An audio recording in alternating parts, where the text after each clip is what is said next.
आता आपण पाहणार आहोत महाराष्ट्रातील घाट. कोणता घाट कोणत्या 2 ठिकाणांना जोडतो. हा आपला महाराष्ट्राचा नकाशा आहे.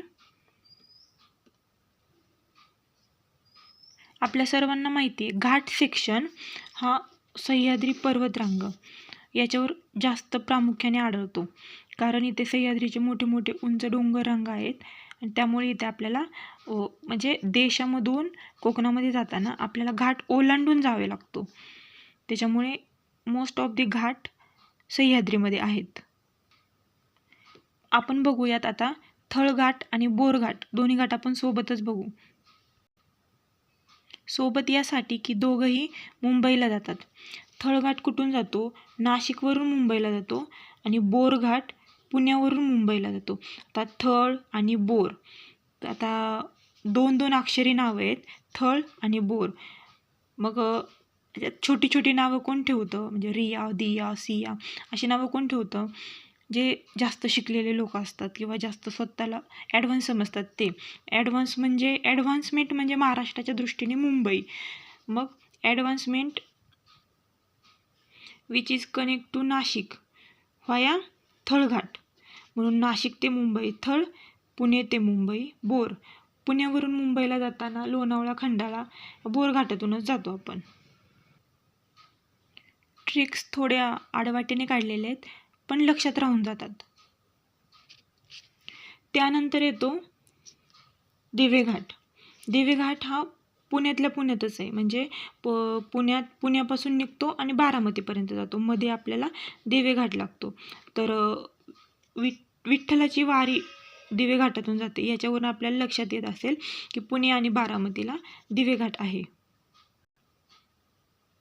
चौथा घाट आहे ऑट्रम घाट किंवा कन्नड घाट असे म्हणतात.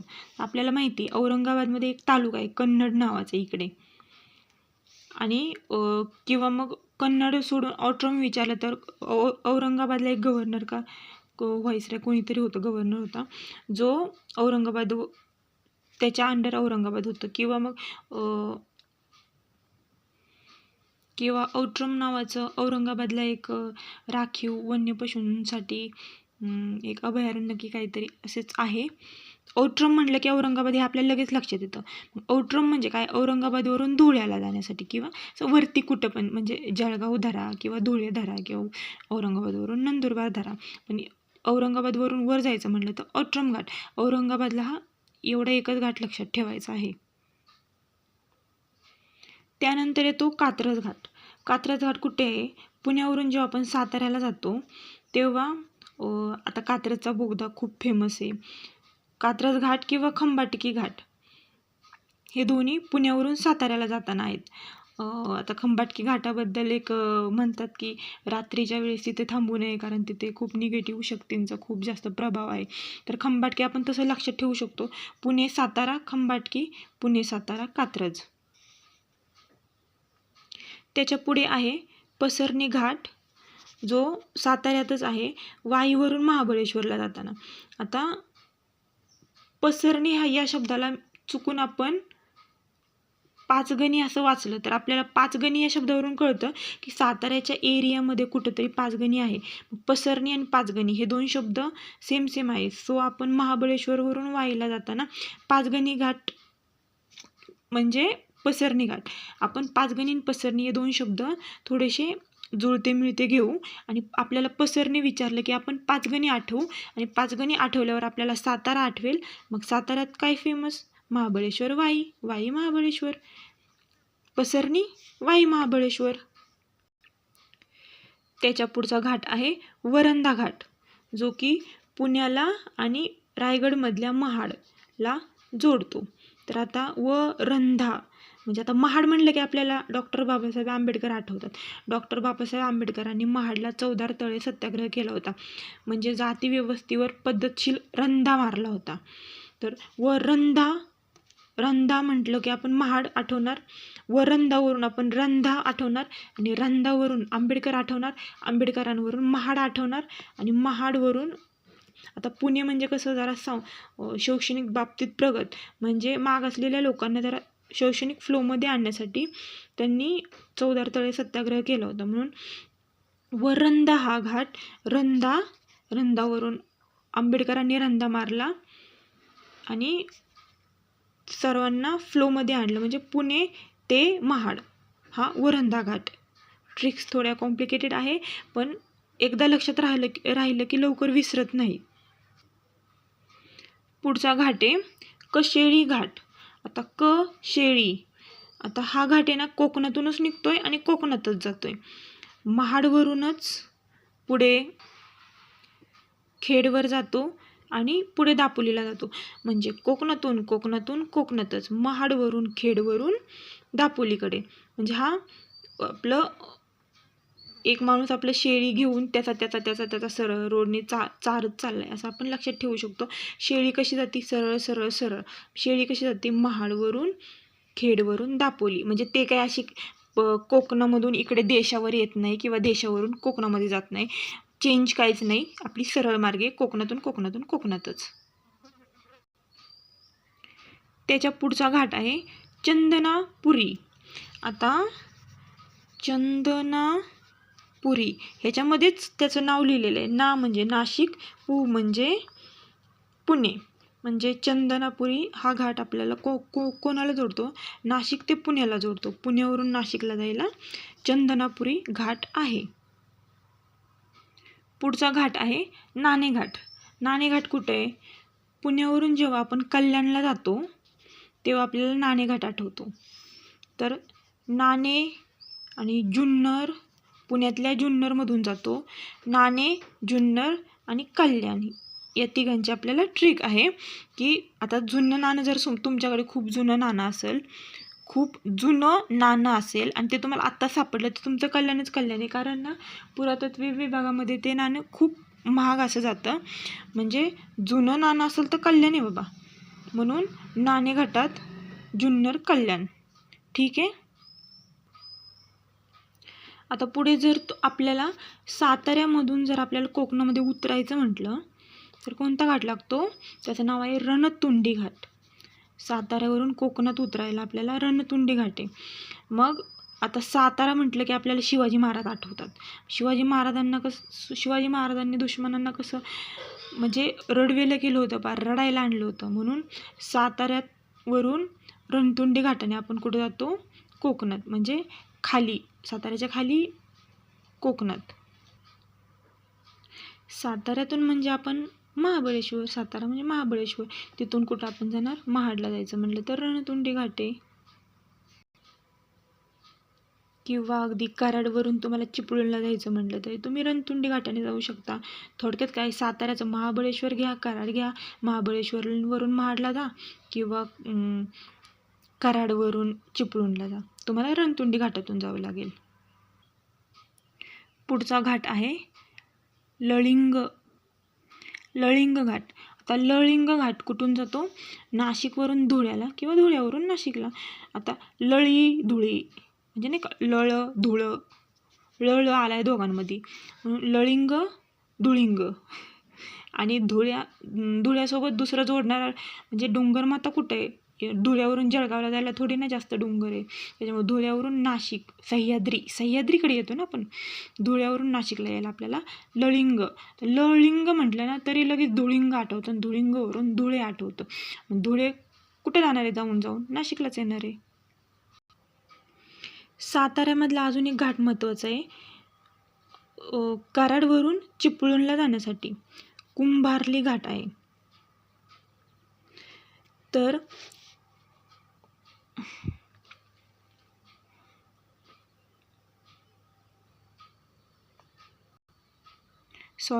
भजन गात आहेत.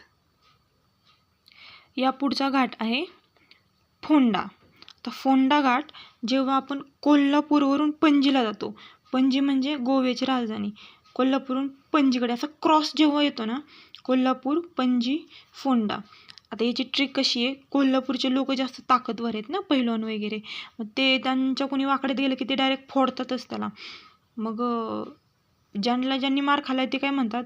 फोडा पण सोडा, म्हणजे निदान जीव तरी वाचेल. फोडा पण सोडा, कोल्हापूरकर आम्हाला फोडा पण सोडा. म्हणून कोल्हापूर ते पणजी फोंडा घाट. आता इथं फोंडा घाटामध्ये आपण देशावरून इकडे कोकणात आलो. आता आपण कोकणातून देशावर येऊ. आता इकडे काय आहे, कर्नाटक ना. मग आपण जेव्हा सिंधुदुर्गमधून किंवा सिंधुदुर्गमधल्या सावंतवाडीमधून जेव्हा आपण कर्नाटकात म्हणजे कर्नाटक, बेळगाव वगैरे इकडच्या एरियात येतो, तेव्हा आपल्याला मध्ये लागतो आंबोली घाट. सावंतवाडी ते बेळगाव, आंबोली.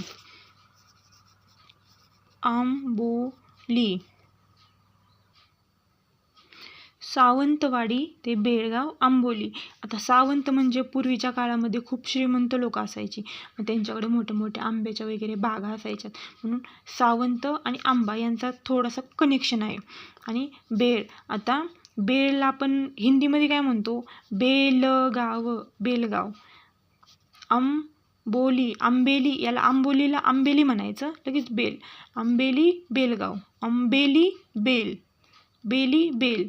सो आंबोली. आंबा म्हणजे की सावंत आणि बेली म्हणजे की बेळगाव, म्हणून आंबोली हा घाट सावंतवाडी आणि बेळगाव या दोघांना कनेक्ट करणारा आहे. पुढचा घाट आहे आंबेनळी घाट. तर आंबेनळी घाट साताऱ्यातून जेव्हा आपल्याला रायगडमध्ये जायचं असतं, विशेषतः रायगडमधल्या पोलादपूरमध्ये जायचं असतं. साताऱ्यातल्या महाबळेश्वरमधून रायगडमधल्या पोलादपूरला जेव्हा आपल्याला जायचं असतं, तेव्हा आपल्याला आंबेनळी हा घाट लागतो. आता याची ट्रिक कशी आहे, बळी तो कानपिळी, महाबळी तो आंबेनळी, म्हणून बळी नळी. आणि आता आपल्याला माहिती आहे ना, पोलादाची जिथं फॅक्टरी असते ते काय असते, ही फॅक्टरी. मग ते एक मोठीच्या मोठी नळी जमिनीमध्ये घुसवतात आणि खडकांचा भुगा करून तो बाहेर काढतात, म्हणून पोलाद म्हणलं की नळी. म्हणून महाबळी, आंबेनळी, नळीवरून नळी पोलादच्या कारखान्यामध्ये असते, म्हणून महाबळेश्वर ते पोलादपूर या ठिकाणांना भेट देण्यासाठी आपल्याला आंबेनळी हा घाट क्रॉस करावा लागतो.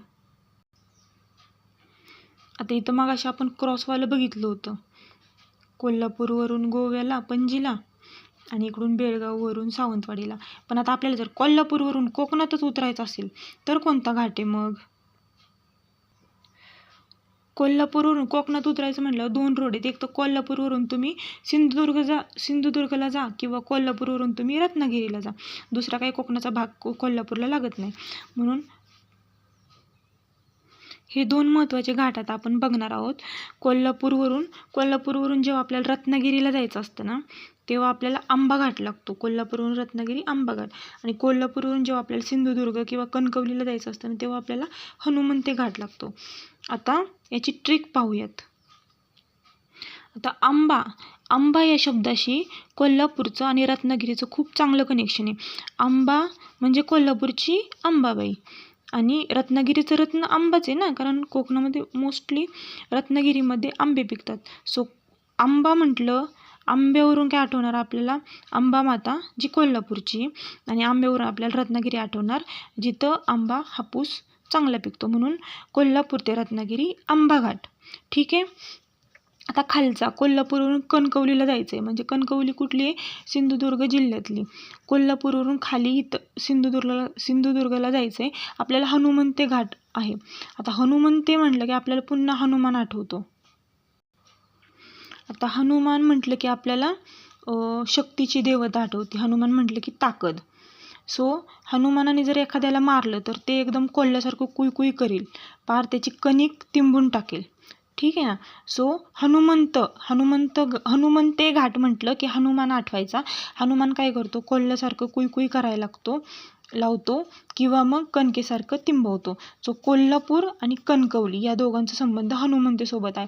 कणकवलीचं तुम्ही असं करू शकता की नाही का, कणिक तिंबल्यासारखं हाणलं, मग हाणलं कुणी, हनुमंतेने. मग हनुमंत अजून काय करतो, कोल्ह्यासारखं कुई करायला लावतो. सो हनुमंते घाट कोल्हापूरवरून जेव्हा आपण सिंधुदुर्गला जातो तेव्हा हनुमंते घाट आपल्याला क्रॉस करावा लागतो. तर चला, आता आपण ट्रिकच्या माध्यमातून एक घाट शिकलेलो आहे, परंतु आता इथे एकदा मेन चार्टमध्ये एकदा पाहून घेऊयात, म्हणजे आपले महाराष्ट्रातील प्रमुख घाट होऊन जातील. चला थोडीशी रिव्हिजन करूया. पहिला घाट आहे थळघाट, दुसरा घाट आहे बोरघाट. तर थळ बोर 2 अक्षरी नाव आहेत, म्हणजे हे कुठून मुंबईवरून स्टार्ट होणार आणि थळघाट जाणार नाशिकला आणि बोरघाट जाणार पुण्याला. ठीक आहे. जशा जशा ट्रिक आठवतील तसे तसे आपण घाट करून घेऊ. आता दिवे घाटाची काही ट्रिक आठवती. वारी कुठून जाते? पुण्यातून बारामती. ठीक आहे. सो दिवे घाट. ऑट्रम म्हटलं की आपल्याला आठवतं औरंगाबाद कोणाला कनेक्ट झालंय वरती? धुळ्याला. कात्रज खंबाटकी. आता खंबाटकी म्हटलं की आपल्याला आठवतात निगेटिव्ह एनर्जीज म्हणजे भूत वगैरे. खंबाटकी म्हटलं की आपल्याला आठवतो सातारा. आणि कात्रज म्हणलं की कात्रजचा बोगदा. आणि कात्रज आणि खंबाटकी हे दोन्ही घाट साताऱ्याला कोणाशी जोडतात? पुण्याशी. ठीक आहे. पसरणी म्हटलं की आपल्याला पाचगणी आठवतं. आणि पाचगणी म्हटलं की पाचगणी कुठे आहे? वाई ते महाबळेश्वर पसरणी घाट. ठीक आहे. त्यानंतर आठवेल त्या ट्रिका करून घेऊ. वरंधा घाट. बाबासाहेब आंबेडकरांनी रंधा मारला होता 14 तळ्याचा सत्याग्रह करून, म्हणून महाड ते पुणे. शेळी घेऊन बाबा कुठून चालला होता?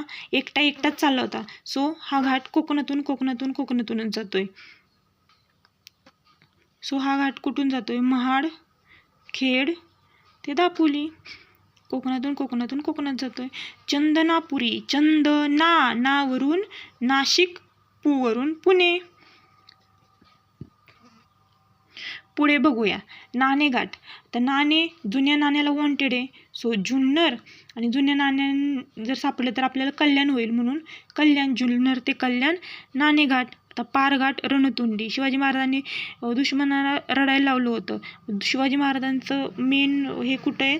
सातारा. ते खाली साताऱ्यातून हा घाट कुठं जातो? कोकणात पण कुठं? रायगडमध्ये उतरतो किंवा रायगडमधल्या महाडमध्ये. लळिंग घाट. लळिंगवरून आपल्याला धुळिंग म्हणजे धुळे आठवतं. आणि धुळे कोणाशी जोडल्या जाणार तेव्हा? धुळ्याला सह्याद्री कोणाशी आहे? नाशिक. सो धुळे, नाशिक, लळिंग. त्यानंतर आपल्याला कोणता आठवतोय? कुंभारली आठवतोय आपल्याला. कुंभारी म्हणजे सावळा गोरा कुंभाराच्या हातामध्ये म्हणजे करामध्ये काय होतं? चिपळ्या होत्या, म्हणजे चिपळूण. म्हणून कराडवरून चिपळूणला कुंभारली घाट. हनुमानाने कोणाला मारलं होतं? कोल्ह्यासारखं ओरड असतोपर्यंत, म्हणजे कोल्हापूरवरून आणि कणिक टिमली होती. कणकवली. कोल्हापूर ते कणकवली हनुमंते घाट. नळीवरून आपल्याला पोलाद आठवतं. पोलादपूर आणि नळी. आणि आंब्याचा संबंध कोणाशी होता? आपला रत्नागिरी. बरोबर आहे ना? महाबळेश्वर ते पोलादपूर आपल्याला आंबेनळी हा घाट आठवतो. नळीवरून आपण नळी, बळी आणि पोलाद असं केलं होतं. त्यानंतरचा घाट आहे आंबा घाट आठवतोय. आंब्याचा संबंध कोणाकोणाशी आहे? एक तर रत्नागिरी. आणि आंबा कुठला आहे? अंबाबाई कुठली आहे? कोल्हापूरची माता अंबाबाई. सो कोल्हापूर, आंबा, रत्नागिरी. त्याच्यानंतर फोंडावरून आपण फोडतो कोण? कोल्हापूरची लोक फोडतात. कोल्हापूरच्या लोकांना फोडा पण सोडा. सो कोल्हापूरच्या लोकांना फोडा पण सोडा, म्हणजे कोल्हापूर ते पणजी फोंडा घाट. आता आंबोली घाट. आंब्यावरून काय आठवतं आपल्याला? आंबोलीवरून पहिलं तर बेळगाव आठवलं. आणि आंबे कोणाचे असतात? सावंताचे, म्हणून सावंतवाडी. सो इथं कोल्हापूरच्या अंबाबाई बेळगाव असं कन्फ्युजन करून नका घेऊ, कारण कोल्हापूरवरून खाली कर्नाटकला उतरायला काय असं एवढा महत्त्वाचा घाट नाहीच आहे, कारण ते देशावरून देशातच आहे. हे वरून खालून वर जाताना जास्त घाट लागतात. सो आंबोली हा घाट सावंतवाडीवरून बेळगावला घाट ओलांडून अलीकडे येताना लागतो. अशा प्रकारे आपले महाराष्ट्रातील प्रमुख घाट झालेले आहेत. अगदी एक्झामच्या टायमाला एकदा रिव्हिजन म्हणून फक्त वर ऐकून घेतलं तरी आपल्या पुन्हा लक्षात येऊ शकतंय. So thank you.